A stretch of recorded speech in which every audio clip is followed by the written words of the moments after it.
हम ज़िंदगी बस घिसटती हुई सी चली जा रही है ना, उत्साह नहीं रहता।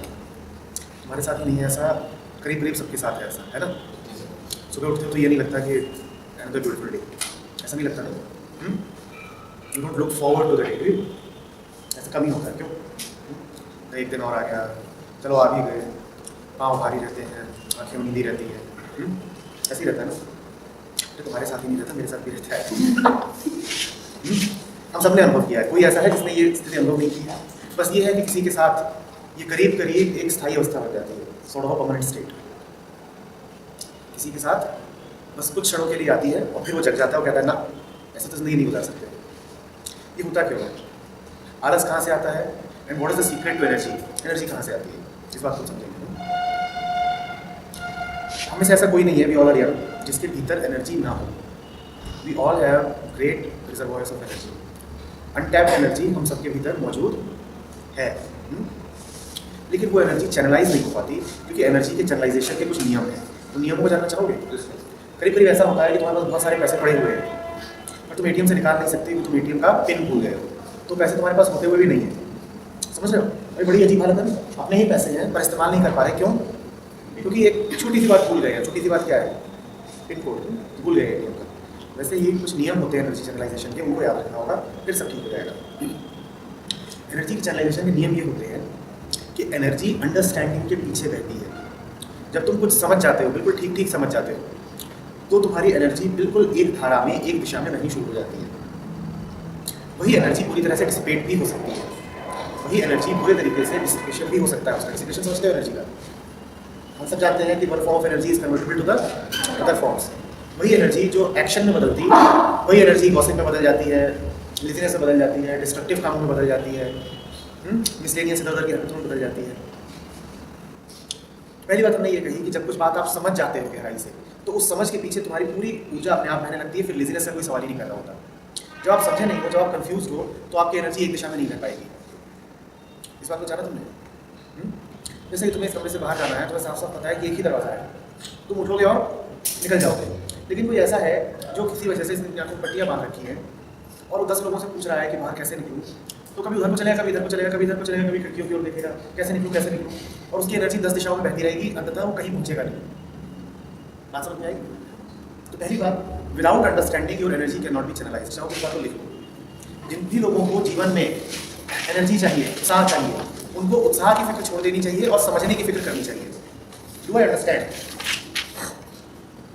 क्या जीवन में अंडरस्टैंडिंग है?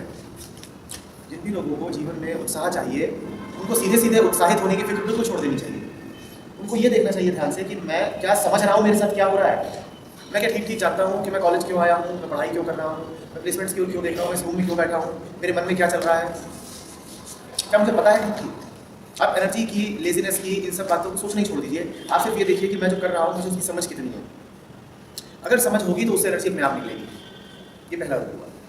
दूसरा रूल समझो, energy is dissipated by influences.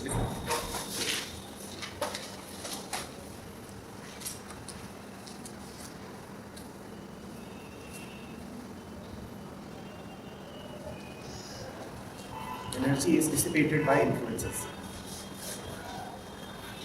कैसे? एक पानी की बोतल है, उसमें एक मॉलिक्यूल है, वो एक तरफ को चलता है, तभी क्या होता है, दूसरा मॉलिक्यूल आता है, उसे टक्कर मारता है, there is a transfer of momentum, और इमीडिएटली क्या होगा, वो मॉलिक्यूल किसी दूसरी दिशा में चल देगा। ठीक है? जैसे ही थोड़ी दूर जाएगा फिर क्या होगा, फिर कोई और मॉलिक्यूल है, वो किसी और दिशा में टक्कर मार देगा, वो कहीं और को चल देगा। समझ लो बात? इस मॉलिक्यूल का अपना कुछ नहीं है। याद रखो, इसे एनर्जी मिल भी बाहर से रही है, और जो बाहर से एनर्जी मिलती है इसका नाम होता है मोटिवेशन। इसका नाम होता है मोटिवेशन। इसे एनर्जी मिल भी बाहर से रही है और इसकी एनर्जी डिसिपेट भी बाहर वाले कर रहे हैं। बाहर से एक मॉलिक्यूल आता है, इसको टक्कर मारता है, तो इसे एनर्जी मिल जाती है और एक तरफ को चल देता है। लेकिन ये जो पुरानी दिशा में जा रहा था, वो पुरानी दिशा इसकी छूट जाती है। इसकी ज़िंदगी में जो कुछ है वो इसका अपना नहीं है, किन्हीं और मॉलिक्यूल्स का है। दूसरे ही इसको एनर्जी दे रहे हैं, दूसरे इसकी एनर्जी ले रहे हैं, इसकी अपनी जो एनर्जी है वो सोई पड़ी है। बात समझ में आ रही है? अब ये ज़िंदगी भर जो मॉलिक्यूल है वो क्या करता रहेगा, ये उसी बोतल के अंदर ये करता रहेगा। इस मूवमेंट को क्या बोते हैं? Zigzag movement, Brownian motion, random movement. इसका डिस्टेंस तो बहुत होगा जो ये कवर कर लेगा, पर डिस्प्लेसमेंट इसका कितना रहेगा? डिस्टेंस तो बहुत कवर करेगा, इसकी जो आरएमएस स्पीड होती है वो करीब करीब 300 मीटर पर सेकंड होती है, तो डिस्टेंस तो बहुत कवर कर लेगा, पर डिस्प्लेसमेंट कितना होगा इसका?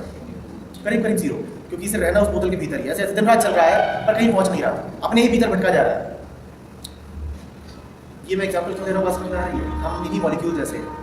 हम एक तरफ को चले तो पापा मॉलिक्यूल आ गया, उन्होंने टक्कर मार दी, फिर इधर को चले तो फ्रेंड मॉलिक्यूल आ गया, उसने टक्कर मार दी, फिर इधर को चले तो टीचर मॉलिक्यूल आया, उसने टक्कर मारी, और हमें टक्करों पे टक्करें लगती रहती हैं, और हम ऐसे ऐसे ऐसे ऐसे, किसको ये दिशा नहीं हमारी। हमें एनर्जी मिलती भी है तो किससे? टीचर ने आगे कहा पढ़ लो नहीं तो फेल हो जाओगे, टक्कर, तो एनर्जी मिली तो चल दी है, पर ये एनर्जी कितने दिन काम आएगी? जब तक कोई दूसरा आगे टक्कर ना मार दे। फ्रेंड दूसरा आया, फ्रेंड उसने कहा पढ़ रहा है, चल घूम के आते हैं, हो गया, पुरानी दिशा खत्म। बात आ रही है समझिए?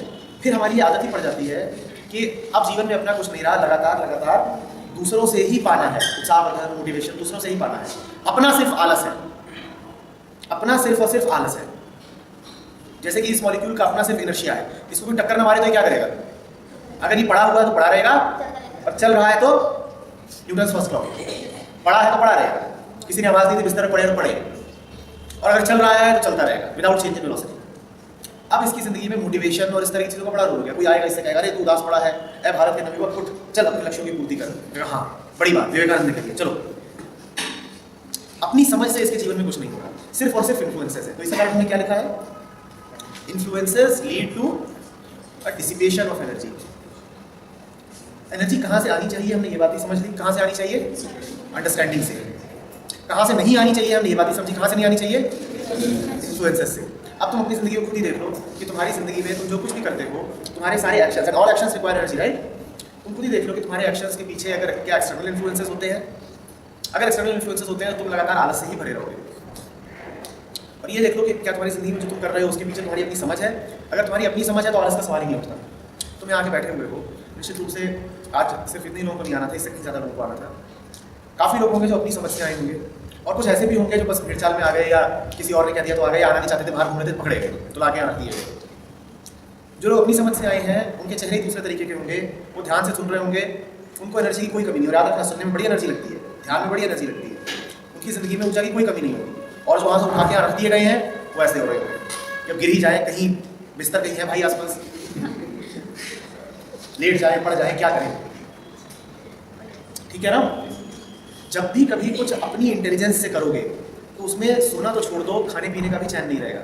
ये बात पक्की समझ लो। और कभी ऐसा करा होगा तुम्हें, इसका अनुभव भी होगा कि याद भी नहीं रहता दिन भर खाया कि नहीं खाया। 2 दिन बीत जाएंगे तब पता चलेगा 2 दिन हो गए यार, तो 3 घंटे सोया हो और तुम लगे हुए हो, क्योंकि जो हो रहा है वो तुम्हारा अपना है। अब तुम्हें कोई मोटिवेटर नहीं चाहिए कि जागो, वट्स, उठो, wake up, rise, awake, stop not till the goal is achieved. कोई आएगा जो मोटिवेट करने तुम होगा साइड में, बहुत काम है, इतना भी टाइम किसके पास है कि तेरी ये सब बातें सुने। और जब भी कभी तुम कुछ ऐसा करोगे तुम्हारे ऊपर इम्पोज किया गया है, दूसरा रूल क्या है? Dissipated by influences. जो भी तुम्हारे ऊपर इन्फ्लुएंस से आया है उसमें तुम्हें हमेशा यही लगेगा कि यार नहीं करते थे। आई बात समझ में? अपनी जिंदगी को ठीक से देखो, उसमें समझने की कोशिश करो कि कितना है जो तुम्हारा अपना है और कितना है जो एक बाहरी प्रभाव से आ रहा है। जो कुछ भी बाहरी प्रभाव से आ रहा होगा वो तुमको आलस में ही रखेगा, मन ही नहीं करेगा उठने का, है? जब अपना होगा तो नींद नहीं आएगी, और जब बाहर से होगा तो नींद खुलेगी। बस यही है लक्षण। आई बस जब भी कुछ पूरी तरह अपना होगा तो फिर देख लेना कि पता नहीं कहाँ से पूरे शरीर में बिजली पहुंचेगी। बिस्तर से उतरोगे नहीं, कूदोगे, चलो, एक अनलॉकिंग हो जाएगी तुम्हारी पोटेंशियल एनर्जी की। कभी तो अनुभव किया होगा, ऐसा हुआ भी होगा। लेकिन दिक्कत यह है कि तुम्हारी जो एनर्जी आती भी हो, कहाँ से आती है? तो फिर वो आती है और थोड़ी देर में जाए गायब हो जाती है। कोई दिन आया खास, घर में कोई त्यौहार हो रहा है, कोई काम हो रहा है, तो तुम्हें एनर्जी आ गई, और वो काम खत्म हुआ तुम फिर निढाल हो गए, मैं मुर्दा, मुझे उठाओ, मुझे बांधो, मैं खत्म हूँ। घर में कोई शादी है तो देखो बड़ी तुम्हें एनर्जी आ जाएगी, खुद भाग के काम। पर शादी तो एक बाहरी चीज़ है, आई है चली जाएगी। कि रोज करोगे शादी? दीदी की शादी हुई, इसमें बड़ी एनर्जी आई, दीदी रोज शादी, दीदी हैरान है, अच्छी मुसीबत।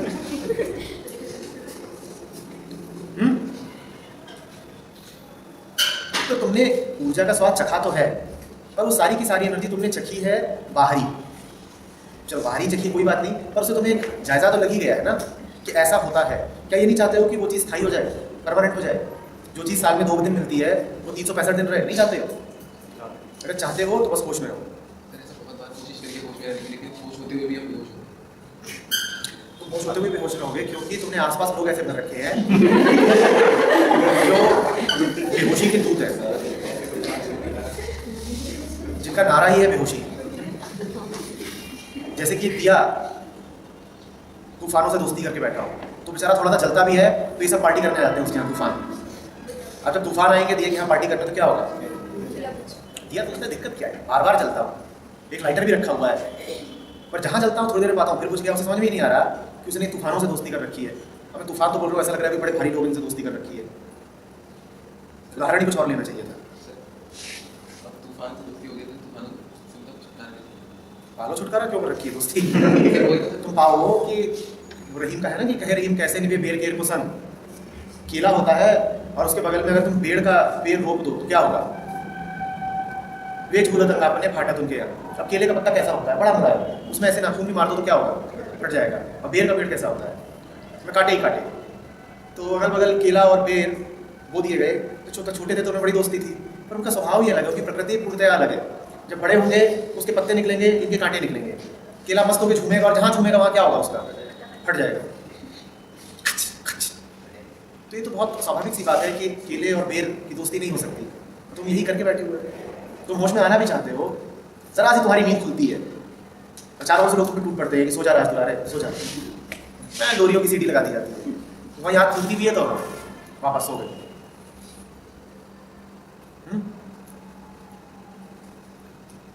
थोड़ा सा नशा उतरा नहीं कि सब बोतलें लेके हाजिर हो जाते हैं। क्या जरूरत है होश में आने की? ये लो ब्लैक टॉप। अब नशेड़ी तुम जन्म के हो। थोड़ा सा उतरता भी नहीं है और सामने भी ब्लैक डॉग रख देता है तो पुरानी वासनाएं फिर हावी हो जाती हैं। बात समझ रहे हो?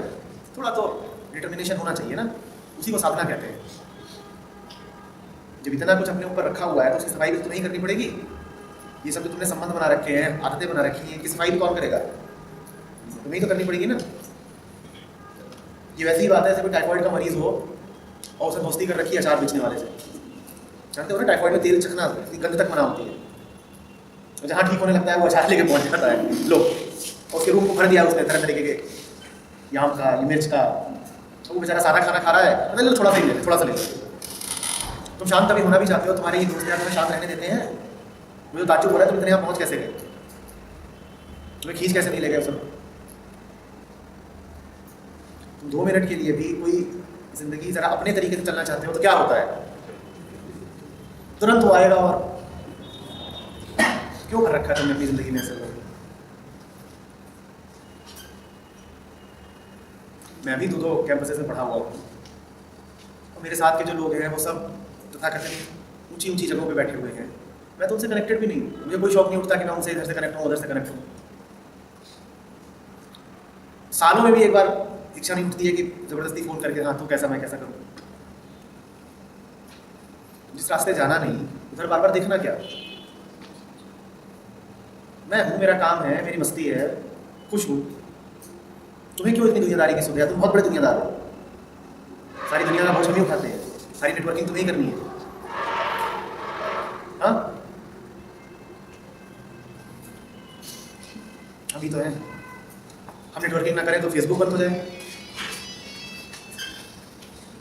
जुकरबर्ग को हमारा ही आसरा है। मैं अभी लेट हो रहा था, जाम हो रहा था, पूरा देखते हुए आ रहा था तुम लोग फेसबुक पे करके आ रहे हो, वो सुबह देखता हूँ, मुझे उसी से एनर्जी मिलती है कि अभी बहुत काम बाकी है, अंधेरा बहुत घना है। मैं सुबह सुबह तुम्हारी हरकतें ना देखूँ फेसबुक पे तो मुझे एनर्जी ना मिले। बिल्कुल नींद आ रही होती है, मेरे पाँव में भी दर्द है, हाथ में भी दर्द है, सुबह उठता हूँ मुझे भी आलस लगता है, पर जहाँ खोलता हूँ फेसबुक बिल्कुल उठ के बैठ जाता हूँ। यहाँ अभी सोना अलाउड नहीं है, मैं तो मर भी नहीं पाऊंगा, मर भी रहूँगा तो अभी अभी काफ़ी काम बाकी है। लगे हुए हैं फ्रेंड्स कोकोलाइट्स। इतनी देर में आवाज़ निकली चक्के अब कुछ हमारी जैसी बात हुई है, अभी तक पता नहीं कहाँ की बातें कर रहे थे।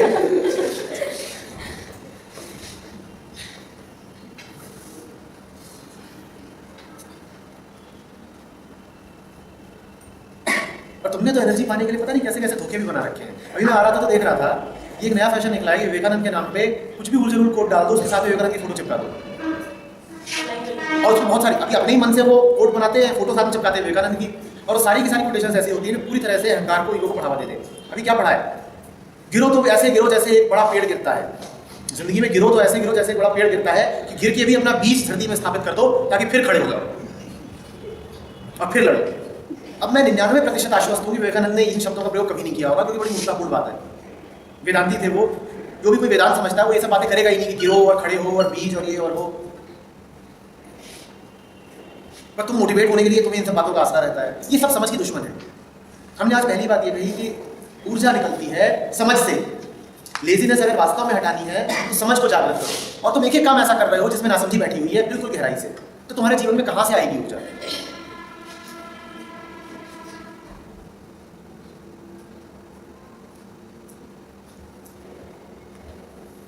एक क्वेश्चन पेपर तुम्हारे सामने आता है जिसमें तुमको वो जो क्वेश्चंस हैं वो बन रहे हैं, क्या तुमने पाया कि तुम फटाफट फटाफट करना शुरू कर देते हो?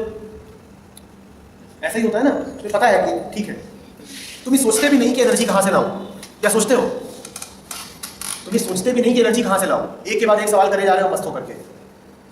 और ये दूसरा क्वेश्चन पेपर आता है इसमें समझ में ही नहीं आ रहा, तो अगर 2 घंटे का एग्जाम है तो 2 घंटे काटे नहीं कटते हैं, कभी इधर मुड़ के देखते हो, कभी इसको परेशान करोगे, ये सारी तुझे ही बहुत आता है।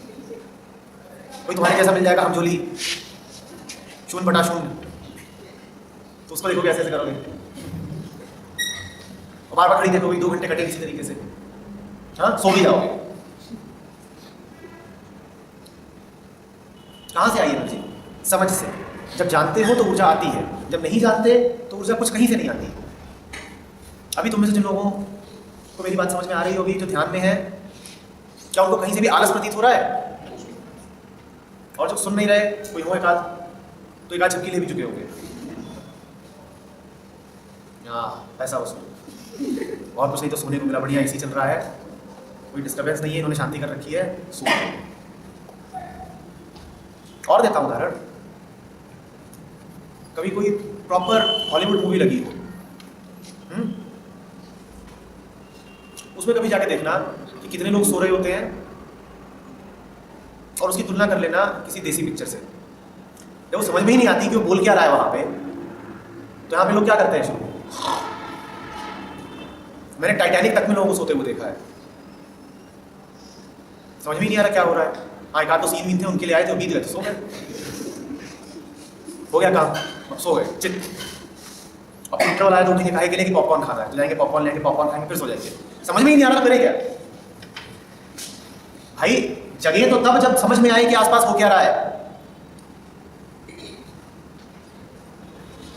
जब ये सब कुछ तुमको इनकॉम्प्रिहेंसिबल लगता है, तुम्हें इसका और छोड़ कुछ पता ही नहीं चलता, what is life all about, what is education all about, what is career all about, तो तुम्हारा मन यही करता है सो जाओ। उठो, जगो, जानो, इसका इस्तेमाल करो।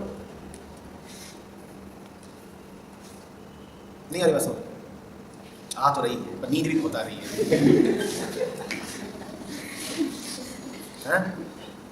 इतना अद्भुत मौसम है मार्च का, ना जाड़े है ना गर्मी है, अभी सुबह सुबह धूप खिली हुई है, हम हैं जवान और आप यहाँ बैठ के सत्संग कर रहे हैं।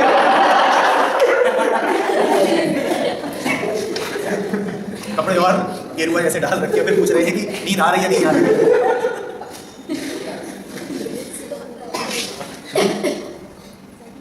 तुम दूसरी बार पढ़ सही।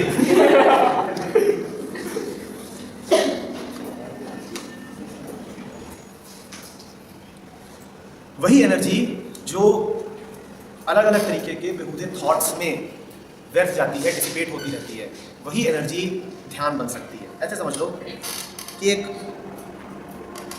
चैनल से पानी जा रहा है, आगे 2 रास्ते हैं उसके पानी के जाने के। एक रास्ता अगर बंद कर दोगे तो सारा पानी क्या करेगा? दूसरे रास्ते से जाएगा ना। तुमने अभी दोनों रास्ते खोल रखे हैं, एक रास्ता है ध्यान का और दूसरा रास्ता है डिसिपेशन का। एक रास्ता है ध्यान का और दूसरा रास्ता है व्यर्थता का, खराब जाने का।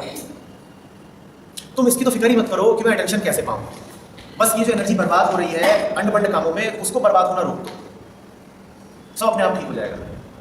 इंटरनेट पे बैठते हो तो देखो कि वहां पे कर क्या रहे हो, और कभी गौर किया कि बैठे बैठे 2 घंटे 3 घंटे ही बीत जाते हैं और पता ही नहीं चलता यहाँ पे करा क्या इतनी देर तक। और खासतौर पर अगर वो वाली वेबसाइट खोली तो फिर तो और नहीं पता चलता। फेसबुक में घुसो, एक लिंक से दूसरा लिंक जाता है, एक से दूसरा घुसा, वहाँ उसका पूरा इतिहास पढ़ा, फिर वहाँ पे और लिंक थे, वहाँ घुस गए, उसका इतिहास पढ़ा पूरा, और समय बीतता जा रहा है, बीतता जा रहा है, बीतता जा रहा है। वो तो नहीं रुक रहा तुम्हारे लिए। बस ठीक उसी समय पे जग जाने की जरूरत है कि ये कर क्या रहा हूँ। अरे बात समझो, कुछ लोगों को टीवी देखने की शायद आदत होगी और उससे ज़्यादा वेस्टफुल आदत कुछ हो नहीं सकती। कुछ लोगों को दोस्तों के साथ बहुत यारी निभाने की आदत होगी और उससे ज़्यादा मुक्तापूर्ण कुछ हो नहीं सकता। बैठे हैं और चल रहे हैं अफसाने, हातिम ताई, अली बाबा, जिनका कोई मतलब नहीं। उससे पूछना और उसने तुझे देखा आज, अरे पक्का नहीं है, 17.5 डिग्री तो नजर फिरी थी, मुझे लग रहा है 19.5 डिग्री थी। देख, 2 घंटे तक इस बात में चर्चा होगी कि चितवन कितनी दूर तक फिरी थी। और इस पूरे चक्कर में जो हमारा प्राइम टाइम है यूथ का, जब एनर्जी तुम्हें वास्तव में उपलब्ध है, ये बेकार जा रहा है। इसी को कबीर ने कहा है ना कि रात गवाई सोए के दिवस गवाया खाए, हीरा जन्म अमोल था कौड़ी बदले जाए। तो और कर क्या रहे हो? रात भर सोते हो, दिन भर खाते हो। खाने का मतलब क्या है? खाने का मतलब ये नहीं मुंह में ठूस रहे हो। खाने का मतलब आंखों से भी ग्रहण कर रहे हो, कान से भी ग्रहण कर रहे हो, मुंह से भी ग्रहण कर रहे हो, दिमाग को भर रहे हो। ये मतलब है खाने का, कि खाते ही जा रहे हो, भोग कर रहे हो सेंसेस का। दिन भर यही तो करते हो ना। आंखें हैं तो शांत नहीं रहती हो, लगातार लगातार घूमती रहती है, कुछ दिख जाए। कहीं इधर से एंगल बनाते हो, कहीं उधर से एंगल बनाते हो, कहीं छुप के देखना चाहते हो। कान है तो सुनने को बेताब रहते हैं, बताओ भाई नई ताजी क्या है। कोई इतना भर आके बोल दे कि मेरे पास एक ताज़ा गॉसिप है, अब बिल्कुल देखो आंखें कहाँ घूम रही है। क्या खा रहे हो बेटा? इतनी देर में ब्रेकफास्ट कर लिया, पता नहीं बाहर से आ रहा था।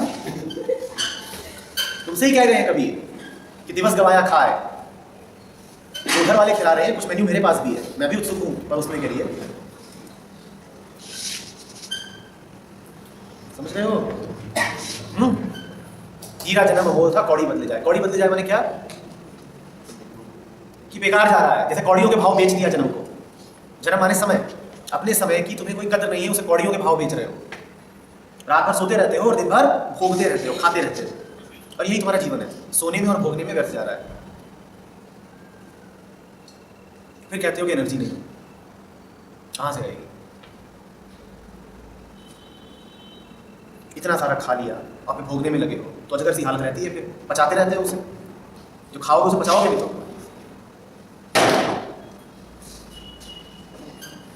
खाओगे बिना पचाए रह जाओगे तो दिन भर इधर से उधर से इंफॉर्मेशन लेते रहते हो, फिर उसे बैठ के पचाते हो, रात को उसी के सपने आते हैं। एनर्जी कहां से आएगी? नहीं बात है। हल्के हो जाओ बिल्कुल। जब ये हल्का रहेगा बिल्कुल एनर्जी रहेगी। जब ये हल्का रहेगा तो उस हल्केपन का नतीजा होगा इंटेलिजेंस, समझ। जब ये क्लटर्ड रहता है, इसमें बहुत कुछ भरा रहता है, तो समझने की ताकत खत्म हो जाती है। और जो कुछ इसमें भरा जाता है बोलना नहीं, बाहर से ही भरा जाता है, कुछ एक्सटर्नल इन्फ्लुएंसेस हमने लिखे। इसको जितना बाहरी प्रभावों से मुक्त रखोगे उतना हल्का रहेगा, जितना हल्का रहेगा तुम उतने ज्यादा ऊर्जावान रहोगे। आ रही बात समझ में बेटा? इसको जितना हल्का रखोगे जीवन में उतनी एनर्जी रहेगी। अभी देखा है ट्रक हाईवे है, यहाँ पे ट्रक कैसे होते हैं? उनमें एक निश्चित लोड होता है जिसकी अनुमति रहती है कि इतना तुम टन लेके चल सकते हो। मान लो किसी ट्रक को कोई खास मॉडल है, उसको 5 टन लोड ढोना अलाउड है, पर क्या करते हैं जिन लोगों को थोड़ी खबर होगी जानते होंगे कि ट्रक वाले 5 टन की जगह कितना लेके चलते हैं? 60 टन, कभी 8 टन। और फिर कभी देखो उसमें आवाज़ कैसी आती है? खासतौर पर अगर चढ़ाई हो तो फिर तो देखो। कभी फ्लाईओवर पर चढ़ता हुआ ट्रक देखा है? और देखा हुआ तुमने अक्सर कि फ्लाईओवर भी सबसे ज़्यादा वो बोल भी जाते हैं और फिर लगता है जाम। तो कारण वही है कि हल्के नहीं है, हल्के नहीं। अनावश्यक रूप से फॉरेन चीज़ों को, बाहरी चीज़ों को अपने ऊपर भर रखा है। वो तो फिर भी ट्रक है, उसका काम है ढोना। तुम क्यों ट्रक बने हुए हो? तुम क्यों ढो रहे हो इन सब बाहरी प्रभावों को? हल्के हो जाओ ना, अपने मालिक बन जाओ। नहीं बनना। आप यहाँ से जाके तो देखिए, हम ट्रक नहीं तांगा बन के दिखाएंगे। मेरा तांगा ढोएगा 8 टन, हाँ, और घोड़े की जगह हम जुतेंगे। कलकत्ता में पहले चलते थे ऐसे रिक्शे जिसमें आदमी उनको लेकर के, तो हम वैसे ही हैं कलकत्ता के रिक्शे वाले पुराने ज़माने के, कि खूब सारा लोड बांध रखा है पीछे और लेकर के हाइशा।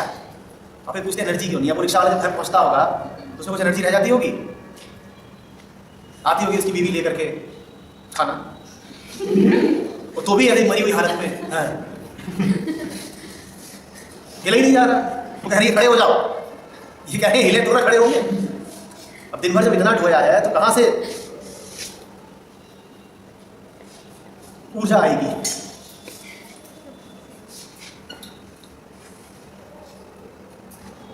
तुम्हारे तांगे में सब तुम्हारे दोस्त यार परिवार समाज बैठे हुए हैं और तुम उनको लेकर के ठोते जा रहे हो। कल्पना करो, आंखें बंद करो, कितने सुंदर लग रहे हो, फटे हाल हो बिल्कुल, और पूरा पीछे समाज भर रखा है, जमाना भर रखा है, और उसको लेकर के लगा रहे हो दौड़। और इतने दरिया दिल हो कि जो ही मिलता है उसी को कहते हैं आजा बैठ जा, है ना, कहा आजा मेरी गाड़ी में बैठ जा, आजा मेरे तांगे में बैठ जा। 1 टन लोड अलाउड है और तुमने 15 टन भर रखा है और अभी और भरते जा रहे हो, जो ही आता है उसी को भर लेते हो। इस लोड भरने में तो समझते हो क्या है, तुम अपने मालिक नहीं हो। कोई सामने से निकला, तुम में ये सामर्थ्य नहीं है कि तुम कह सको कि मैं तुझे नहीं देखना चाहता तो नहीं देखूंगा। फालतू ही देखे जा रहे हो, और देखने का मतलब है कि आंखों से वो घुस गया और कहां पहुंच गया, और दिमाग का लोड बढ़ गया। गाड़ी में बैठे हुए हो, गाड़ी जा रही है और तुम क्या कर रहे हो, तुम खिड़की से बाहर देखे जा रहे हो, होर्डिंग आ रही है, जिन होर्डिंग से तुम्हारा कोई मतलब नहीं, उन होर्डिंग्स को पढ़ते जा रहे हो।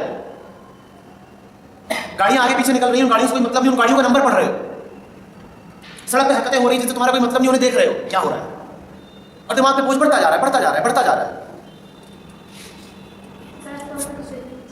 बेटा फैसला करो ना, आदमी को खाना चाहिए ना, पर कुर्सी उठा के थोड़ी खा जाओगी, दिमाग यूज करना पड़ेगा ना, इनको तो नहीं यूज करना पड़ेगा। हमें खाना चाहिए तो क्या कुर्सियां उठा के खा जाओगी, ये पंखा नोच नोच के खाना शुरू कर दो। आदमी खुद फैसला करता है ना कि क्या मेरे लिए उचित है, क्या अनुचित, किसका भोग करूं और किसका न करूं। तुम्हारे जीवन में कुछ है क्या ऐसा जो फैसला करता हो?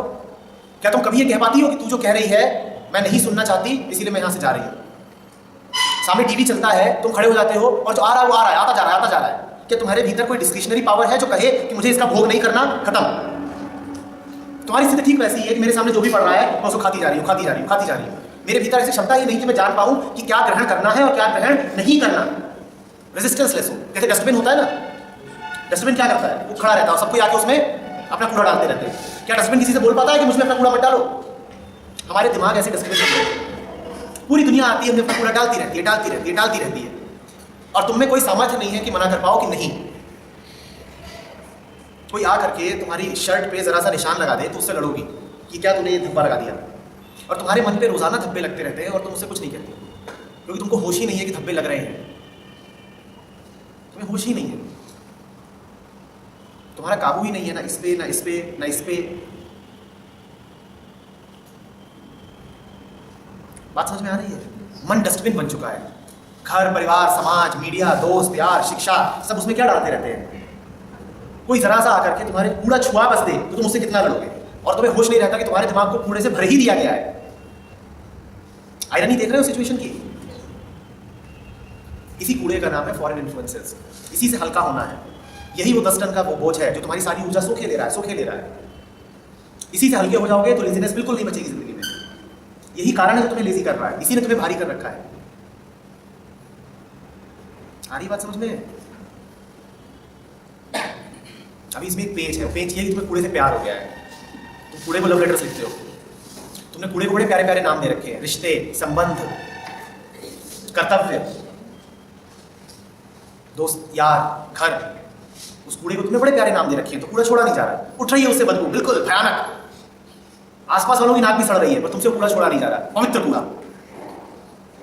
तो ऐसे ही तुम्हारा से कूड़ा बिल्कुल उसमें भयानक सड़ान उठ रही हो, और तुम उसमें रोज ला करके अगरबत्ती लगाते हो पूजा करके, और तुम्हारी अगरबत्ती लगाने से बदबू थोड़ी रुक जाएगी।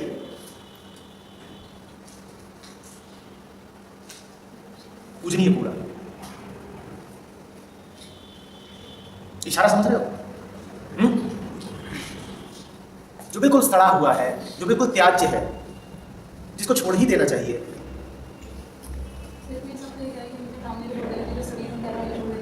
बेटा आप फैमिली के नाम पे कर क्या रहे हो? आप देखो ना, आपके संबंधों का आधार क्या है? आपके संबंधों का आधार क्या है? समझो, इतनी जल्दी कूदो नहीं कि फैमिली को छोड़ देना चाहिए। तुमने जो पकड़ भी रखा है तो किस आधार पे पकड़ रखा है? तुम कहते हो छोड़ देना चाहिए, मैं तुमसे कह रहा हूँ तुमने पकड़ तो रखा है, पर किस आधार पर पकड़ रखा है? तुमने इस आधार पर पकड़ रखा है कि तुम्हारी जरूरतें पूरी होती रहे। डर का आधार है और जरूरत का आधार है। और मैं कह रहा हूँ ये आधार तो उनके साथ भी अन्याय है जिनको तुमने पकड़ रखा है, क्योंकि प्रेम कभी बोझ नहीं बनता। तुमने प्रेम के आधार से नहीं पकड़ रखा, तुमने इन आधारों पर पकड़ रखा है कि जरूरतें पूरी होती रहे, कुछ सहूलियतें बनी रहे, मन को एक सुरक्षा का आश्वासन रहे, मन को एक सुरक्षा का आश्वासन बना रहे। इन संबंधों का आधार बदलो, लोग वही रहेंगे जीवन में, पर जब संबंधों का आधार बदल जाएगा, जब वही संबंध जरूरत का संबंध होने की जगह प्रेम का संबंध हो जाएगा, तो फिर उसमें बोझ नहीं रहता। बात समझ रहे हो? लोग नहीं बदल सकते, संबंध तो बदल सकता है। नहीं बात समझ में आ रही? दो लोग वही है, पर उनके बीच में जो एक मतलब का संबंध है उसकी जगह क्या प्रेम का संबंध नहीं आ सकता? तुम्हारे संबंध मतलबों के संबंध है, इसी कारण तुम्हारे मन पे बोझ है, इसी कारण हालत ऐसी है कि जीवन में कोई ऊर्जा नहीं, कोई उत्साह नहीं, कोई उपलब्धि नहीं।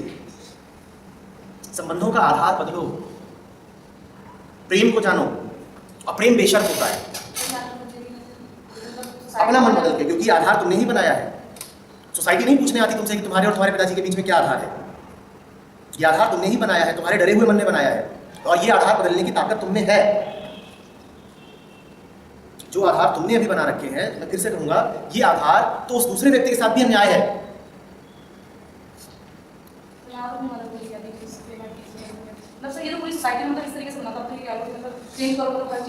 बेटा हर चीज को देखने वाला कौन है? हर चीज को देखने वाला कौन है? तुम हो। ये कौन डिक्लेयर कर रहा है कि हर चीज ऐसी है? तुम कह रहे हो कि सोसाइटी में ऐसा नहीं बना होता, मैं कह रहा हूं तुम्हें सोसाइटी का पता क्या है? एक टेररिस्ट के आसपास की सोसाइटी कैसी होती है? एक टेररिस्ट के आसपास कैसे लोग खड़े होते हैं? टेररिस्ट। तो उससे पूछो सोसाइटी में कौन होते हैं तो क्या बोलेगा? टेररिस्ट। एक साइंटिस्ट के आसपास कैसे लोग पाए जाते हैं? तो उससे पूछो सोसाइटी कैसी है तो क्या बोलेगा? एक बौद्ध भिक्षु है, उसके आसपास के समाज कैसा होगा? कौन लोग होंगे? तो उसको समाज में कैसे लोग दिखाई पड़ेंगे? बौद्ध भिक्षु। तो तुम अगर ये घोषणा कर रही हो कि आसपास के लोग सड़े हुए हैं, तो इसका अर्थ क्या है?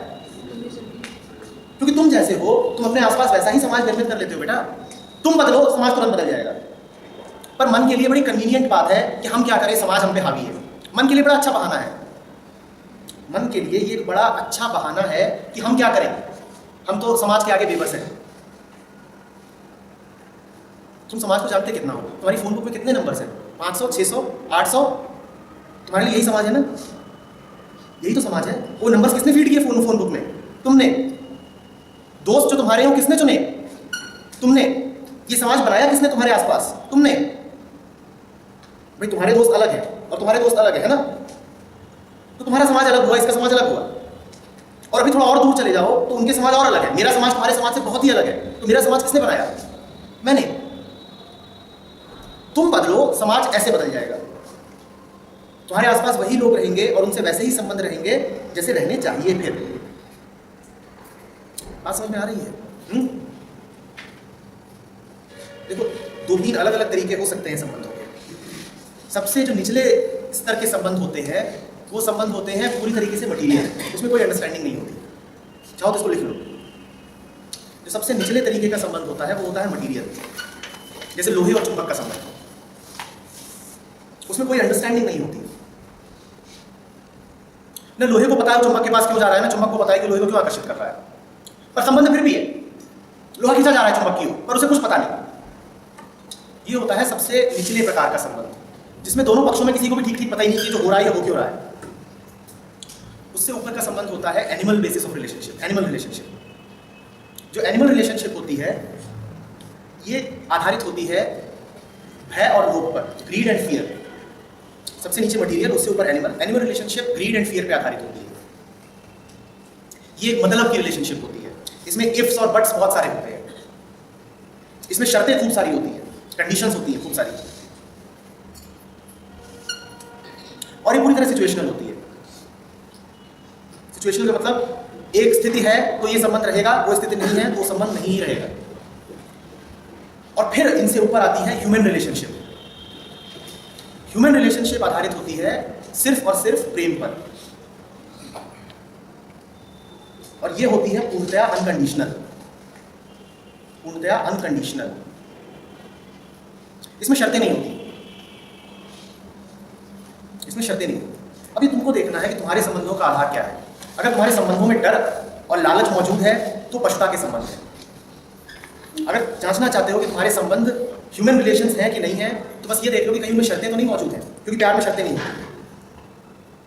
अगर तुम्हारा दोस्त तुमसे कहता है कि तू मेरे लिए ऐसा कर, नहीं तो अपनी दोस्ती खल्लास, तो बस समझ लो कि इसमें कहीं प्रेम नहीं है, ये एक एनिमल रिलेशनशिप है। अगर तुम्हें सुनने को मिलता है कि अगर तुमने फलानी से शादी कर ली तो तू मेरा बेटा नहीं, घर से निकल जा, तो समझ जा रहा है कि इस रिलेशनशिप में प्रेम कहीं था ही नहीं, क्योंकि जहाँ शर्तें हैं वहाँ प्यार नहीं हो सकता। फिर वहाँ लेन देन चल रहा है, व्यापार चल रहा है, प्यार व्यापार नहीं है। फिर तुमसे ये कहा जा रहा है कि तू मुझे इस हाथ दे और उस हाथ ले, मैं तुझे पालूंगा, पोसूंगा, बड़ा करूंगा और बदले में तू मेरी ये सब शर्तें पूरी कर। समझ में आ रही है बात? जीवन जीने योग्य तभी है जब संबंधों का आधार क्या हो? प्रेम। उसके अलावा अगर कुछ संबंधों का आधार है तो तुम मरे बराबर ही हो। दिखने में ऐसा लग रहा होगा कि चल रहे हो, फिर रहे हो, पर वो मरे बराबर है। और ऐसे मरे हो जो टनों बोझ लेकर के चल रहा है, टांगा, भूलना नहीं। प्रेम में कोई बोझ नहीं होता, प्रेम बड़ा हल्का होता है, उसमें कोई बोझ नहीं होता। वो मन पे एक दबाव की तरह नहीं बैठा रहता, वो तो बल्कि तुम्हें दबाव से और मुक्ति देता है। वो तुम्हें बोझ से मुक्ति देता है, हर प्रकार की मुक्ति देता है। चाहे वो दो आदमियों के बीच का संबंध हो, चाहे आदमी और किताब के बीच का, चाहे तुम्हारे और इस वातावरण के बीच का संबंध प्रेम पे ही होने चाहिए। पर तुम्हारी किताबों से भी संबंध प्रेम के नहीं होते। देखो ना, तुम किताब के पास कब जाते हो? जब तुम डरे होते हो कहीं फेल ना हो जाओ। एग्जाम की डेट शीट लग गई तब तुम जाते हो ना किताब के पास। तो इस कारण तुम किताब के पास जाते नहीं, तुम्हें पढ़ाई से प्रेम है, या इस कारण जाते हो? तुम तो इसलिए जाते हो कहीं फेल ना हो जाओ। ये क्या है? ये डर है। तो तुम्हारा और तुम्हारी किताब का जो संबंध है वो डर का संबंध है, और यही कारण है कि तुमको कभी भी पढ़ाई में एक्सीलेंस नहीं हासिल हो पाती। क्योंकि जो भी संबंध डर पे आधारित होगा उसमें कभी एक्सीलेंस नहीं रहेगी, उसमें सिर्फ एक बोझ रहेगा और आलस रहेगा। किताब पढ़ते हुए आलस आता है ना, यही कारण है। किताब पढ़ते हुए आलस इसी कारण आता है क्योंकि तुम में और किताब में प्रेम नहीं है आपस में। बताइए समझ में?